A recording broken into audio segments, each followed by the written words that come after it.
has kind of resulted in this mind-reading paradox, where if you ask her out and you're wrong, you're a creeper, and if you don't ask her out and you're wrong, then you're a jerk. So that's another issue. Yeah, see, this is the problem. This is the mindset that's a problem. Okay, if you believe that... First of all, he said going up and talking to a woman. And if you're wrong, you're a creep. Like, no, talking to a woman certainly won't get you labeled a creep. Maybe it depends on the scenario, okay? Like, if you're at a fucking wake or something, maybe don't do that. But basically, if you're, like, anywhere else, yeah, you can just talk to them. Wow. Well, but even, like, if you're like, hey, you know, I'm like, I think you're cute, I'd like to, like, let's go on a date or something, like, that's not, you're not gonna be a creep for that. She might just be like, no, right? The worst you can say is, like, fuck no, you're ugly. But, like, so what? So what? It's one fucking person. Want to have it both ways. But another really big issue is how this causes problems with... Like, basically what I'm saying is, like, this kind of thinking is the reason why men think that the stakes are high when it comes to these kinds of social situations. And the stakes aren't that high. They're not that high, bro. You're not going to go to jail. Welcome back to J-Star. It's me. J-Star. We're watching Leaflet. Yes! Dealing with intentionally subjective accusations. Hey, Internet, this is just going to be a quick rant about... We're reacting to Leaflet, reacting to Vintage Wave.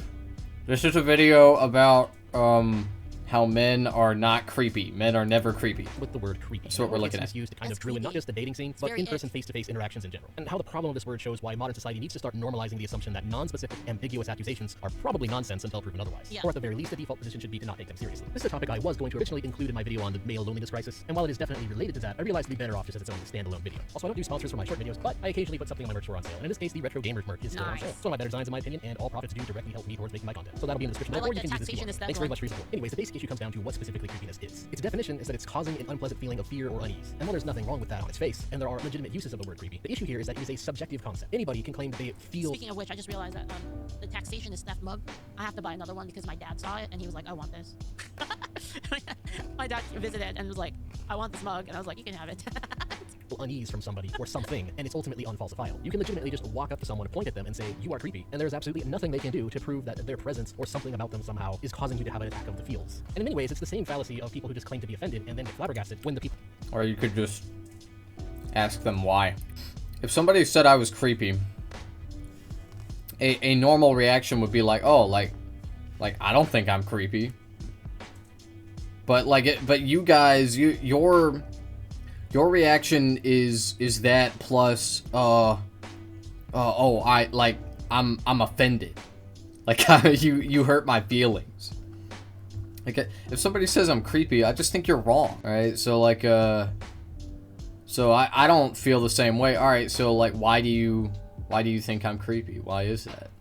That's what I would say. That's the normal reaction. Okay, maybe they give you a good reason. Maybe they don't. Well, maybe it is the way you dress. Maybe that's it. Who knows? People around them don't take them seriously. It all comes from a standpoint of a very entitled and very hypocritical mindset, where one expects people around them to take their feelings seriously, but not the feelings of others. Specifically, not the feelings of the person they're accusing, which ordinarily wouldn't really be that big of a problem, so long as people didn't take it seriously. And of course, the issue here is that people do take this seriously. Which is kind of weird, because a lot of people, at least most people, it seems, have learned not to take the whole Who?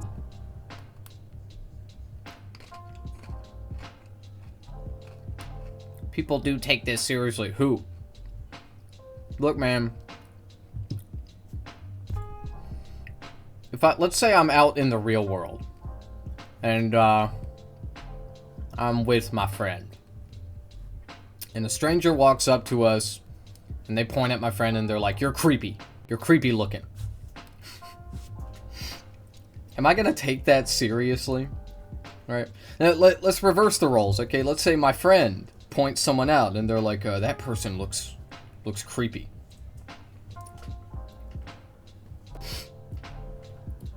I'm gonna say, how? Because, like, me personally, I see a lot of people that, like, walk around and they're suspicious of others, right? Because we live in a low-trust society, okay? So everybody kind of looks creepy to everyone, right? That's kind of the way it is. But I don't really feel that way. I don't, like, distrust people just by, like, I'm sorry to, like, call myself a special snowflake, but like I just don't, okay? I don't look at people and feel that way, but there are a lot of people that do.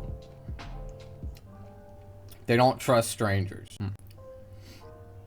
If a person that I'm around, I'm friends with, accuses someone else of looking creepy, acting creepy, I will, you know, judge for myself, and most likely I'll be like, I don't feel that way, you know, but this is just kind of the way people are, you know, and my point is that you shouldn't take it so personally. Like, yeah, if you're a man, especially, you're a lot more likely to get labeled a creep, right, unjustifiably or justifiably. Always ask yourself, what am I doing something that if somebody says this to you, ask yourself, am I doing something that is making me a creep? Right? What am I doing that is this person mentally ill, right? Are they insane? Or could it be my behavior? Or could it be the way I dress? Serious. The way I look. Still fall for it when it's reworded as an accusation of being creepy, even though the reasoning behind it is essentially the exact same. And it doesn't feel good to have somebody judge you in this way. And don't beat yourself up about it. Okay, if you're not meaning to do anything wrong, you have nothing to feel bad about. So just you know, move on. Get over it. It's nonsense, especially in the dating scene. And so a very common thing that happens is that a woman will just kind of accuse a man of being creepy, and everybody in the room just kind of immediately sympathizes with her and assumes that he... I like it how conservatives, they peddle the idea that, like, men need to be strong, right? Men need to be unemotional. And then they say shit like this. They're like, oh, don't call me creepy. Oh, my feelings can't handle that. Oh, I cannot reason my way through it. Like, why not? Why can't you? It's not that hard. He must have done something wrong, even if she hasn't actually specified anything. So it can very quickly spiral into this Kafka-esque social interaction where someone finds themselves of being accused of something, and everybody around them assumes that accusation is true, but absolutely nobody knows what the accusation actually is. Yeah. And in some cases, honestly, even more insane cases where there is a specific accusation, sometimes the word creepy will be used as the only evidence for that accusation. Like this right here, a man spends 31 days behind bars for a false grapes accusation, and the only evidence that he actually did... You know what's creepy to me? Fucking VTuber avatars, like 99% of them. Like, did you notice how Leaflet's eye was like... It was like one of them was just randomly blinking, right? It just kept doing this. And it's so wide-eyed, too. It's as well weird, as the only man. motive that she had for making this false accusation was that he was just quote-unquote late creepy, and that was it. He was creepy, therefore he was guilty. 1 month in the slam. This is one thing that particularly happens in either the dating scene or the bar scene that has been debated on the internet extensively is, of course, the devil effect and the halo effect, where people are more or less likely to be accused of being Well, creepy, not based on any kind of- wait. What was she doing, though?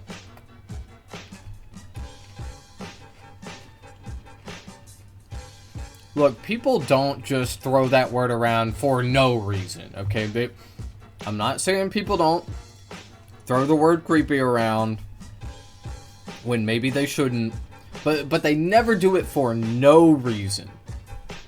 So if the guy got fucking arrested, then he, like, come on, man, like, what the fuck?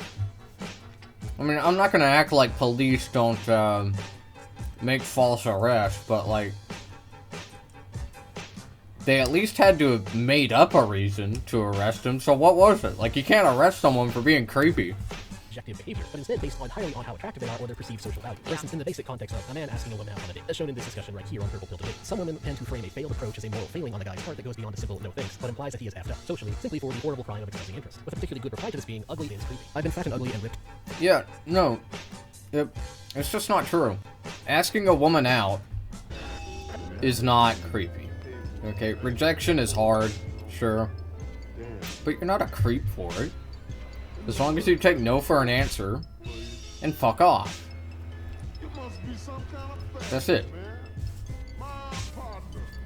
And anyway, ugly isn't really creepy. Bad hygiene is creepy. Poor fat, like people who are ugly, naturally ugly. What is natural ugliness? It's like asymmetry, alright? maybe you're disfigured. Okay, I'm sorry, it happens. That is like considered not conventionally attractive, right?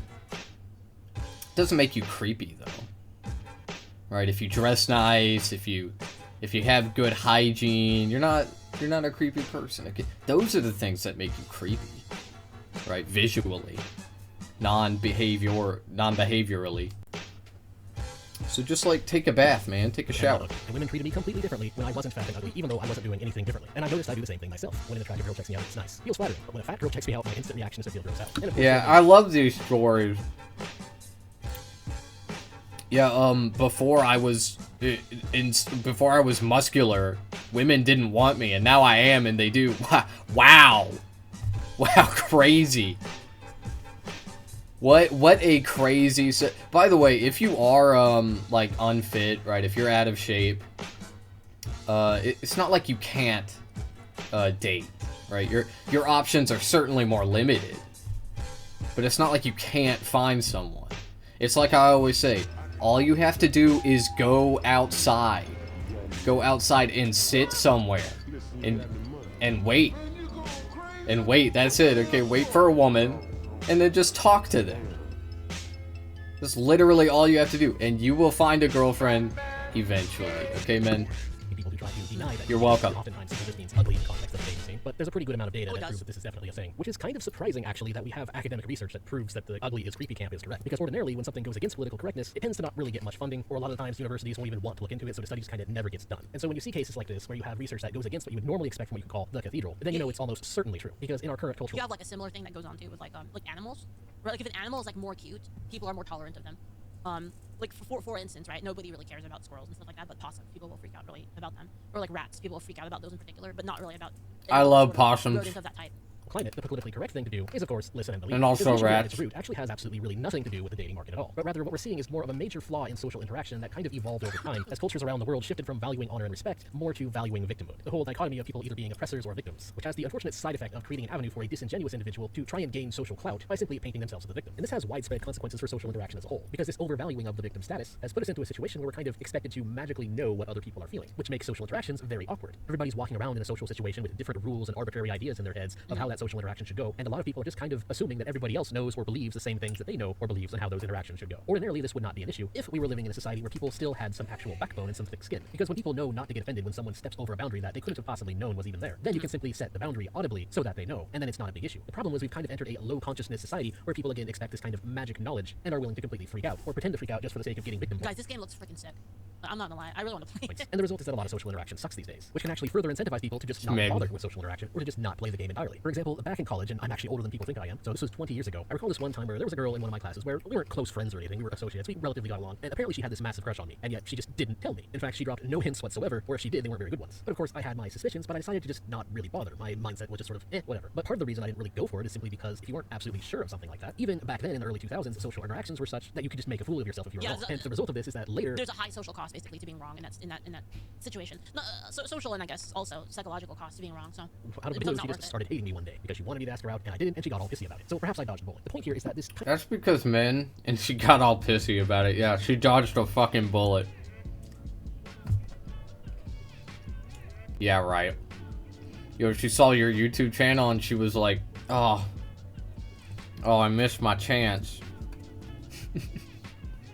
Anyway.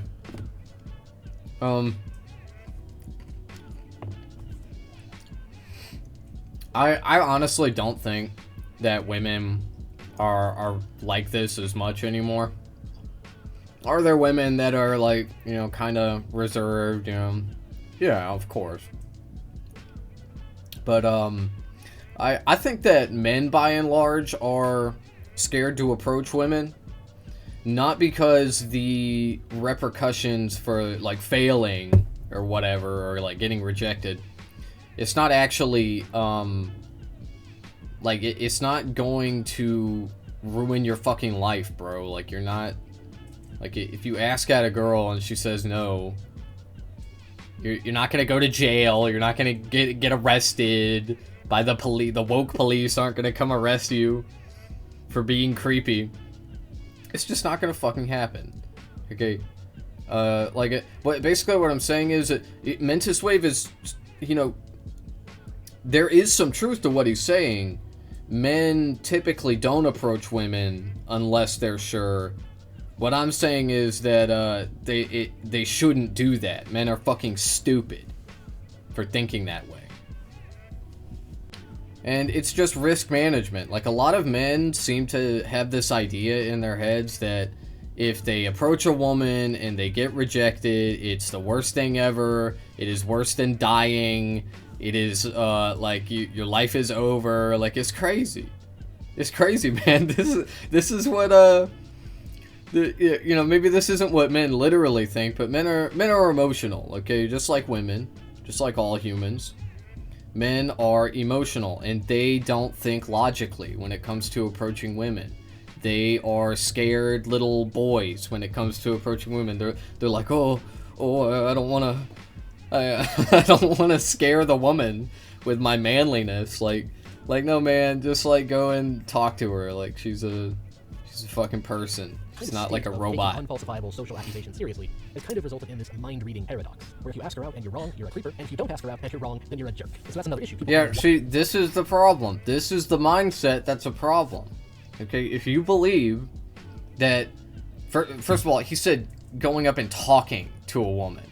And if you're wrong, you're a creep. Like, no, talking to a woman certainly won't get you labeled a creep. Maybe it depends on the scenario, okay? Like, if you're at a fucking wake or something, maybe don't do that. But basically, if you're, like, anywhere else, yeah, you can just talk to them. Wow.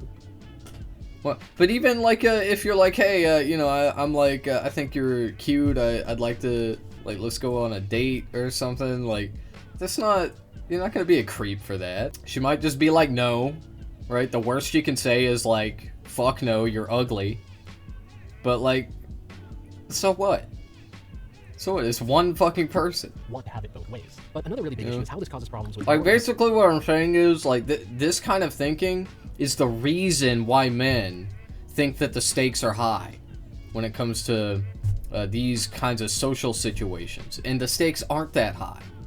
They're not that high, bro. You're not gonna go to jail. Interactions that don't have anything to do. It's fine. Sometimes see the word creepy propping up in political discussions, usually as an accusation from the party that is losing the argument. And a really good example that I can use to wrap this video up to showcase what's really going on here is actually around the drama of the game I'm playing in the background right now. The Pragmata drama, where all men who want to play this game are just lay creepy, because they just are. They've made the accusation that men who want to play Pragmata are lay creepy, and therefore they have done something wrong. A particularly silly one is the drama between Hasanabi and Shuanhead right now. Yep, that's right, some good old-fashioned leftist fighting. Oh, it's so creepy, and Shuanhead just kind of being strangely the voice of reason on this, explaining why that's kind of dumb, which honestly isn't a difficult thing for her to do, because what Hasanabi had to say is a very easy argument to refute. It's very, very dumb. All it is just interpreting something in the most bad faith way you possibly can, and then spinning that into an ambiguous accusation about social status, and that's it. It's actually crazy when you think about Hassan and like how he will take things that he doesn't like, he will give the maximum worst lens to it, and then he will take things that he does like, and he'll take the maximum good lens to it, even if it's so obviously bad. Right, like, even if something obviously embarrassing, something obviously horrible is happening, like he will still take the maximally like rose-colored lens on it. That's the argument, which is partially why maximally rose-colored lens on it. Like what? Notice how they're not talking about what he actually said. Notice that. Wow. Still have not figured out the trick behind this unfalsifiable accusation. And neither did Shuanhead. Shuanhead played like one clip where Hassan was like making fun of incels. Okay, which they deserve to get made fun of. Because they are insane people. And they're like obsessed with having children. Even though they are completely ill-equipped to take care of a child. Both financially and emotionally and physically. People are just kind of throwing this subjective, ambiguous nonsense around, and they sincerely believe, they sincerely expect that what they're saying should be taken seriously, which is of course completely... Hello, boss gamer. Yeah, bro. Because they're not actually saying anything. And particular instance of the pragmatic drama saying that men are creepy for wanting to play a game that basically brings out the fatherhood instinct by having you look after this little android girl, it kind of shows how a lot of people really have some bizarre insecurities, and that they're basically just projecting those instincts. Brings out the fatherhood instinct. They've very much lost this argument, which actually gives us a hint of how we should be dealing with this, because the fortunate thing, the good news about this, is that the whole creepy word being used to spew ambiguous accusations, there's actually a very easy way that you can deal with it, even as an individual. It goes back to something I said earlier. See, back in the 1800s and early 1900s, we didn't have this victimhood culture. Rather, we had more of a culture about honor and respect. And so back then, when someone tried to throw an ambiguous accusation at somebody, you didn't really see the whole issue of a pathetic soysent going, oh no, I must have done something to offend Her Majesty. No, they would do the exact opposite. They would look their false accuser straight in the eye and ask them if they're disrespecting them. Or in other words, they just simply refuse to put up with bullshit and would immediately call it out for what it is. And so people didn't really... Well, yeah, it would be like yeah. You would basically, back in the day, you'd be able to say like, well, I I find that very offensive to me. And are you disrespecting me? They said yes. And like, okay, duel. Yeah, basically, right? And like, so anytime, yeah, pistols at dawn. That's what they would say, right? Because you had to back up. This wasn't like now. So dueling culture wasn't really a thing for most of American history, except for the like mid 19th century. It was huge in the mid 19th century.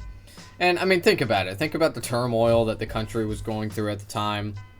What with like enslavement of tons of innocent people and all, and like some people thought like that wasn't really a great idea. And then the people that didn't think it was a good idea to abolish enslavement, they were like, oh, well, but like, what about the money though? Like, you're fucking up the bag. So like, dueling was a big thing during that time. Also, of course, the expansion of the Midwest. That's like where the Western archetype comes from, the Old West. But anyway, people did not like resort to dueling when somebody like made a false accusation. That's it. It really depended. The outcome of an accusation mostly depended on your class status. Okay, like for example, just as kind of an extreme example, although this did happen a lot, if a black person was accused by a white person of basically doing anything at all, they were, punished for it, killed, usually. That's just the way it worked. It's free. It's literally free to say vile things about people. It's free to disrespect people. Back in the day, you had to back it up. You had to put your life on the line in order to do it. So you had people. I mean, obviously, like there were people that were, that deserved it. Like, yeah, you fucking suck, right? And it's like, but you actually had to back it up. You actually had to mean it. Try to use ambiguous accusations back then because it risked immediate backlash. And that's exactly the strategy you can take. As a final example, I recently dealt with one of these little Pop-Tarts myself on Zitter. I posted decades of anti-nihilist propaganda destroyed. A little video of Diana falling down the slide. Now, of course, any normal person views this as cute because it is. But to the misandry, decades of anti-nihilist propaganda being prized. So true. It's creepy. And so what do? Simple. Call out the false accusation for what it is. You made a creepy post about this game's child character, and now you keep replying with outdated 2016 memes because that's literally all you have. And now you are resorting to false and subjective accusations, just further proving my point. And that's really it. There's no need to take these twats seriously. There's no need to ask them, oh, what did I do to offend you? There's no need to do that. If someone disrespects you with some ambiguous bullocks, then, well, there's an age-old saying, claims presented without evidence can also be dismissed without evidence. Someone too cowardly to specify their accusation should be assumed to be lying until proven otherwise. And that's how we should. This is kind of like where they'll say, well, God, there's a good example of this I'm trying to think of right now. It's kind of like this. Well, I think you're a Nazi. And it's like, yeah, well, you know what? I think you're a Nazi. it's like, no, but actually, the things that you do are very Nazi. It's like, oh yeah, well, the things you do are really Nazi. This is kind of like, how I get into like those like I get into the debate, like with Nyara, for instance, and Ava, where I just threw the exact same debate back at them. It's kind of like that. I mean, it's like when you have no substance to it, it's just free. Yeah, man, it's a time-honored American tradition to label your political dissent as Nazi. And it's easy. Because no matter what side of the aisle you're on, if you're a Democrat, you're a Nazi, right? If you're a Republican, you're a Nazi. They're all Nazis, man. If you're with either party, you're a Nazi. Nyara debate, Nyara was like, what was it? Let's see if I can find it. I think you need a better worldview of them. I'll be real. Yeah, but see, isn't that abusive? That's abusive to me. Because what if I told you that? What if I said, well, you need a better worldview? You see what I mean? This is why you have to... You know the paradox of tolerance? Go ahead. You cannot tolerate the intolerant. But what if I think you're intolerant? You see what I mean? Like, if you go to... I'm okay, well, what's your evidence? Like, you have to listen to me, and that's all it is, full stop. You can't go anywhere. It's basically... Oh, wait, you're intolerant of me. Yeah, well, you fucking hate black people and gay people and pregnant women. You hate them. You want them to die. I'm supposed to respect your opinion about that? I'm supposed to be like, oh, well... I guess we just agree to disagree. Like, no, man. You're never gonna be able to understand the other person, or even attempt to. You have to basically. This is why I was talking hypotheticals, so that we could find common ground. By creating a meta world in which like we could both agree on. That's the point. I think defending it users, if that is like your worldview and whatnot, then your but I don't agree. worldview I don't should agree. be disagree with. I agree to be wrong. Here. It's okay to be wrong. Okay, well, it's okay for you to be wrong. So see, it doesn't go anywhere. If you don't actually use any sort of logic, if it's like pure feelings, then it becomes your feelings against mine. So your feelings are like, well, I feel abused, I feel terrible. I say, well, I feel abused, I feel terrible. And then now you're just at neutral, basically, right? True. It's getting pretty late. Yeah, I get it. I get it. Anyway, you get the point. You get the point. Be treating people who pull this crap because it is exactly the same childish much ado about nothing as people believing that they're like, oh, like you're creepy. Oh yeah, well you're creepy. Are you creepy? You're retarded? You're retarded. Yeah, you're retarded, actually. Like, it's like, once you have that, it's just kind of, yeah. I need to utilize this even more. Yeah, but I could tell you reason after reason why you're creepy. You can't do the same to me. Right? And if you could, I would question it. I would scrutinize it immensely. That's it. I think I need to do it even more. Just being offended should be taken seriously. It's just that has gone out of style, and so now these people are just using the word creepy to try and push the exact same entitled mindset. And so that's all I have to say. Thanks for watching. Please like, share, comment. The problem with these people's arguments is that they don't, is that they're 100% reflectable. Right? Where if you make like an actual argument with substance, it's not reflectable. Because they have points to contend with, but if the point is just like an attack on your person, again, like you're creepy, then you can literally say, well, if you think I'm creepy, but I think you're creepy. No, but it's... You're saying it's subjective. I'm saying it's not. What you keep saying is like, you can... Yeah, you can reflect it. You can just throw it back at them. No, you can't. No, you can't. I could name you at least 5 reasons why you're creepy, Leaflet. And you can't legitimately do the same for me. Right? It's, yeah, literally like, with this card, and like, it just has infinite. It goes infinitely, right? And then they say, well, I think you're creepy. I go, well, I think you're creepy. And then the conversation has nowhere to go. Right? And to help support the continuation of my content, you can either tip me on Ko-Fi, subscribe to me on Subscribe, or become a member of the channel. Or, of course, if you want some cool swag in return, you can check out my merch store, of which my Retro Gamer merch is currently on sale, and you can get to it with this QR code. But anyways, for now, that is all. Thanks for watching. Vengeance Wave has one of the best stores, in my opinion, in the space. Just very, very cool merch. The Fumo hats are great, and the Taxation is Theft line is probably my favorite one. I will send you the video. Libertarian moment. YouTube, take that fucking AI slop down, bro. Strike her video, bro. Come on already.